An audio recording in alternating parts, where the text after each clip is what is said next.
Welcome to episode 3. This is Brendan Ferguson, a designer. This is Chuck Jordan, writer. Heather Logus, designer. Dave Bogan, art director. Dave Grossman, borderline person. Jurgen. Nipple rings! Woo! Taking your souls will This satisfy is good. my That's This what is I my love about favorite Telltale. episode. They're not Yeah, afraid this to is my model favorite some episode nipple of the rings. season, too. This is probably my 5th favorite episode of the season. I love Jurgen. He's fantastic. And this opening is fantastic. The opening is, it's good. Another one with the classic James Bond style. And the angriest Sam line. I know, that was... I don't... Damn you, it's Jurgen! Were you there for that recording? I don't even remember that. I just remember hearing, like, is that Sam? So... I can't even remember how we got here. Chuck had this idea to do the framing story, which I also really love. And so this seemed a good time for it, because it was a situation where we knew we wanted to have a very strong villain in this one, where there's a clear guy who's being silly. And so him having a death trap seemed perfect. Like the Night of the Living Dead inspired title card for this one.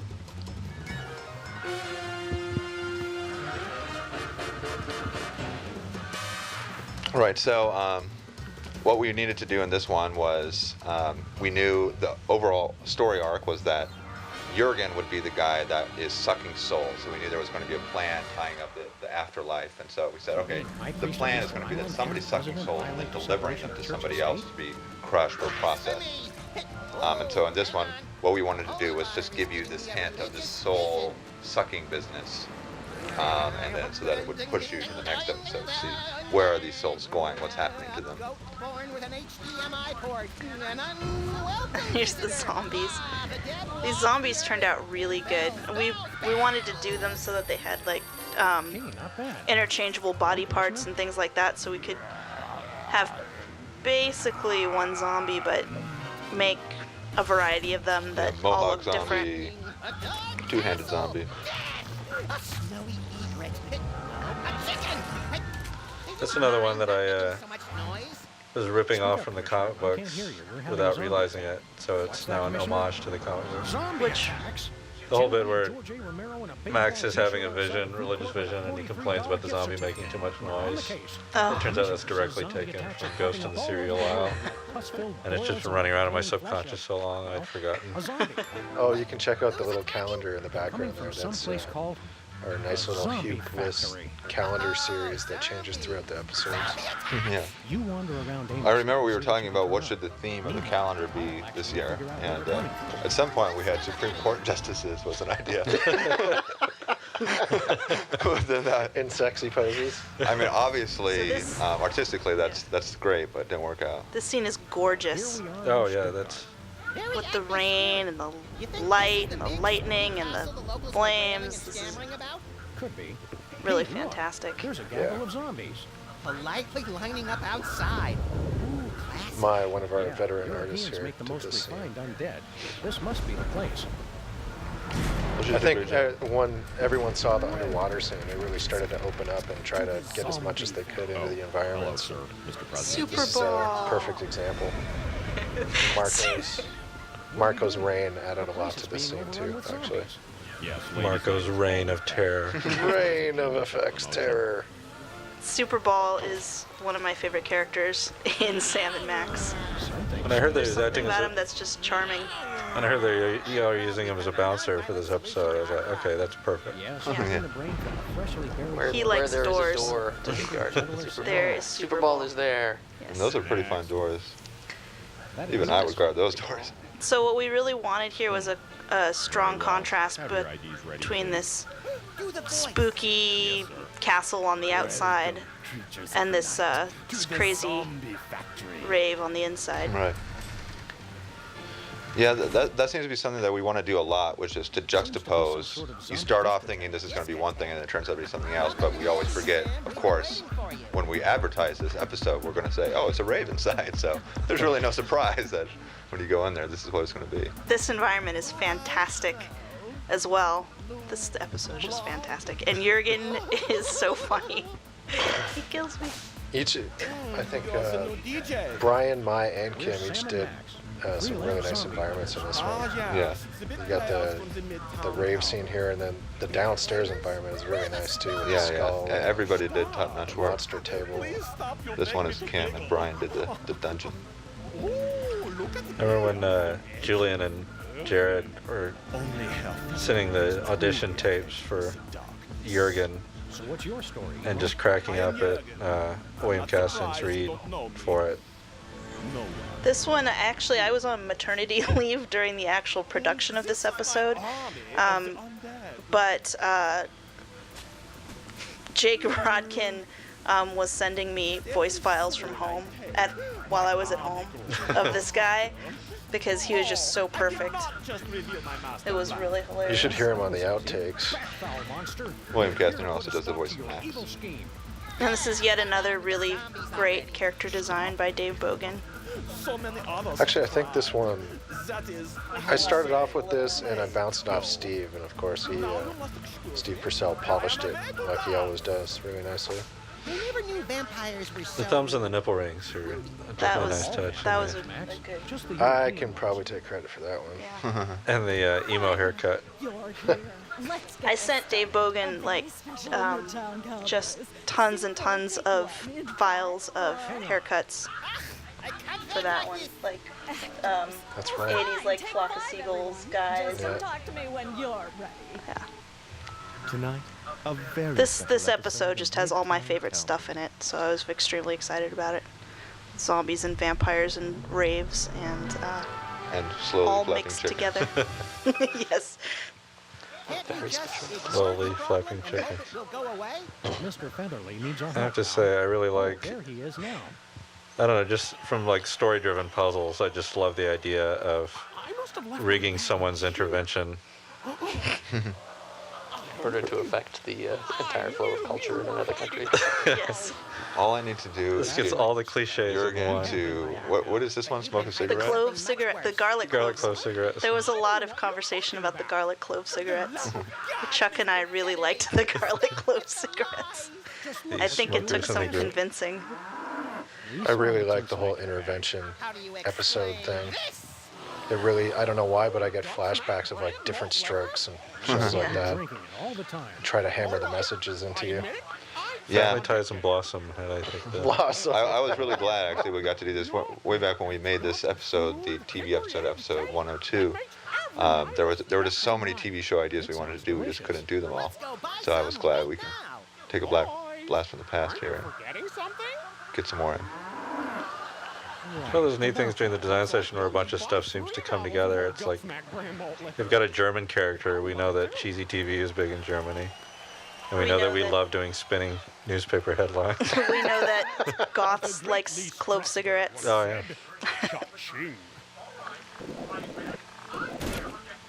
Also, I didn't really know about the difference between goth and emo before people started pointing it out to me after this episode. We're getting I old, still so we kind know of these don't know things. what it means. Still. I'm glad that we were making fun of emos in this episode. I thought we were making fun of goths. Yeah, the goth thing is kind of played out. I thought it was emus. Making fun of emos is Emus? Emus. Yeah, a good emu culture parody. we are Very making right. fun of Elmos. And the plethora of letters that we got from offended emos, of course. They're all so That's extra. so I'm not like, get emo. over it, guys. So not emo. Boys. How could you tell they were upset? It's like, this is the garlic cloves. Oh, we've gone through every single intervention style here. Water? Turgid Springs, all natural water. Admit you have a problem. All right, I admit it. I am addicted. This episode finally explains why Featherly has bloodshot eyes. Really? Water. Stop it. You're making me thirsty. Yeah, I like the message about television culture here. What it does to our youth. For the cow too, whatever. Unfortunately, we are those youths. Addled. Utes. Into Or thinking this Utes. is funny. Ridiculous. Yeah. or evidence.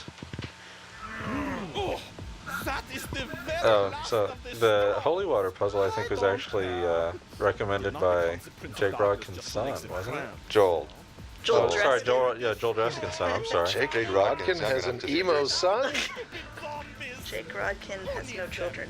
Just to clear that up. But yeah, Joel's son came in one day and was sitting with us in the design session, and then scrawled on a piece of paper. He wouldn't even say it to us.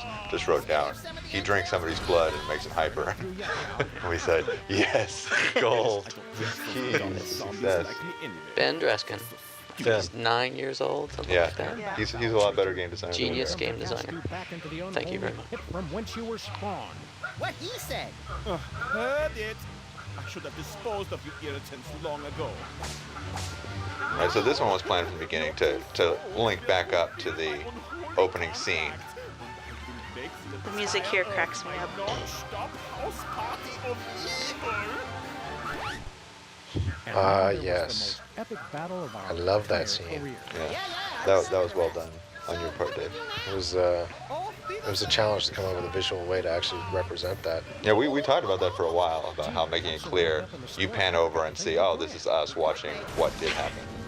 And it really didn't come together until the last minute. This is so- This moment right here, this was the genesis of the entire episode. That Yeah. you would go to zombie land, you would die, and come back as zombies. That's where we started.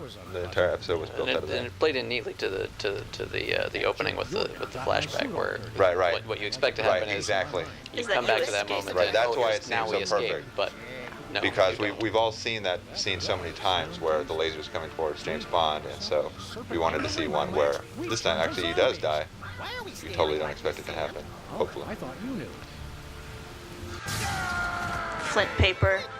So we Yeah. loved this idea too of flint paper. You're zombies now, and then Resident Evil style flint paper dives in and starts You have to be a shooting zombie all you to appreciate guys. How good Flint is at killing them. The man's a Yeah. consummate professional.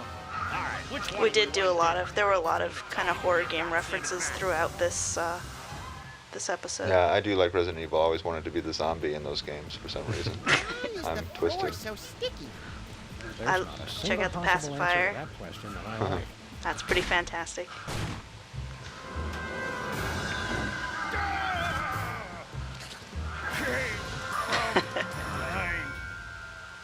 Let's go, little buddy. Eh, Flint tastes like cigarettes. Yeah, I was glad. Flint was a very hard character for us to get the feel right. We didn't want him to be just like all the other characters where you go, you have long dialogue trees. You wanted to see him a little bit more aloof and mysterious. And in the comics, you only very briefly talk to him or just hear him say a line. But we did want to have him have a moment to shine. Unfortunately, I had to end with him getting his head bitten on by Max, but c'est la vie. It lives. Our creation lives. Happy birthday. And so it became a running challenge for us to figure out how are we going to incorporate the mariachi in each episode. Whose birthday is it going to be? And this one just seemed very perfect. Well, perfect. For the Frosty the Snowman references are always good too.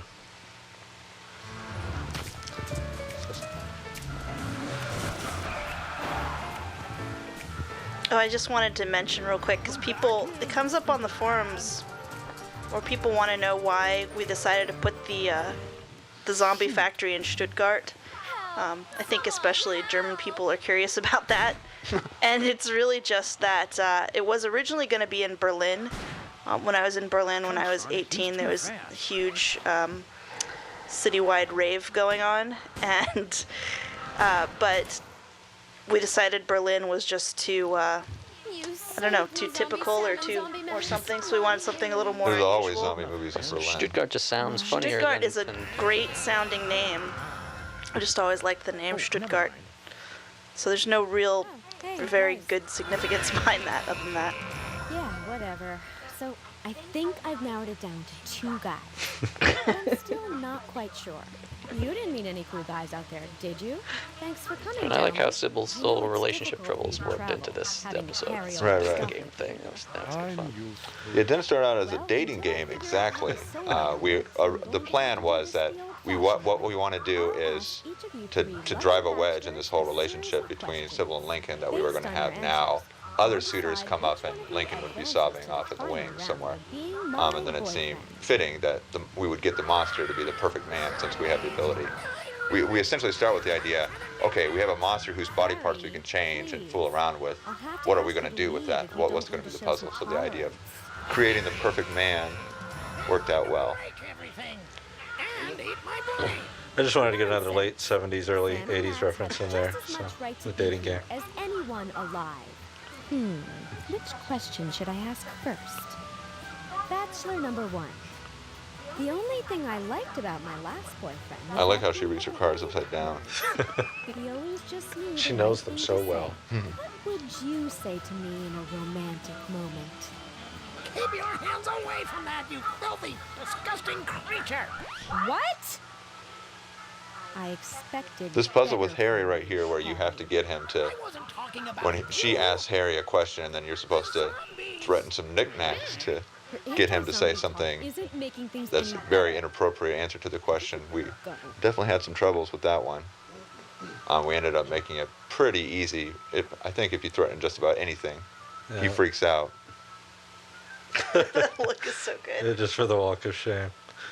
Thank you for filling in on such short notice, Agent. It's always trouble with a puzzle if the idea of what you're supposed to do is too obscure. Then Yeah. you really think about That one was a little it bit. becomes frustrating. You're kind of working backwards from a punchline there, and Bachelor number 1. didn't quite work out. Would you like to go steady? I've never even heard that drum roll until just now. Feel complete. Preposterous. Please, no cameras. I need a moment. After years of searching, I finally found the perfect man. What? Oh, of course. We had a lot of you're right, trouble with the zombie moans in this episode. Voice directing them. It sounds like a joke, but it really isn't. We had these ones, like, for example, every time you do one more thing to upset Jurgen, the zombies get a little bit more mad at him. And so it's just funny to listen to their grunts that are, I'm pretty upset, but not that upset. I still basically like you. There's a weekend in Cabo San Lucas is out of the question as well.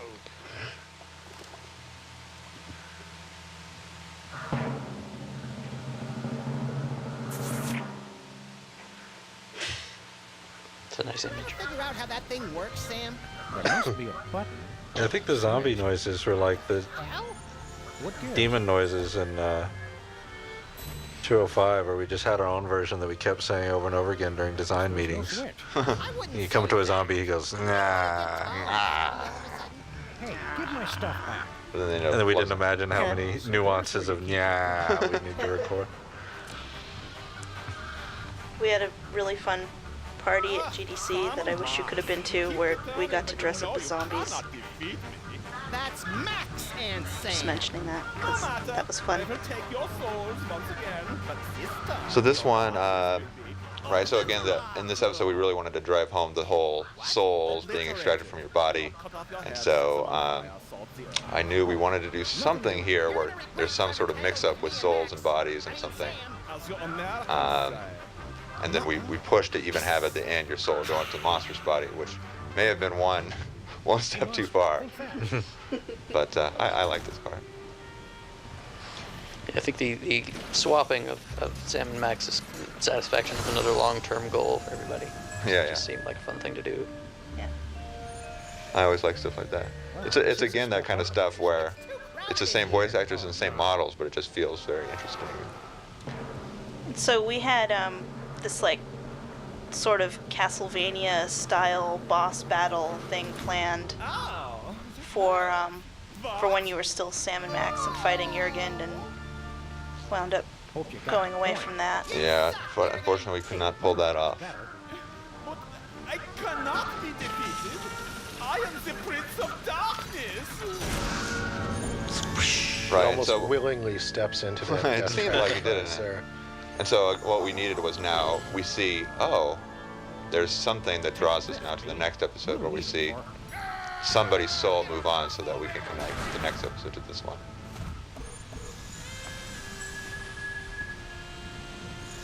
It's nice of Flint to wait there. Sammy, you're It is. Just in time, too. And then we really just wanted to have that last post-credits gag where Max, as the President of the United States, is still a zombie.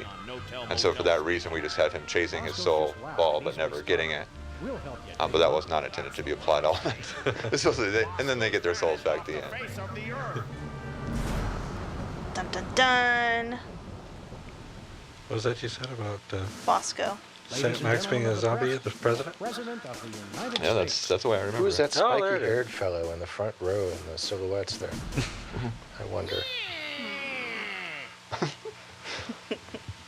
Bye-bye.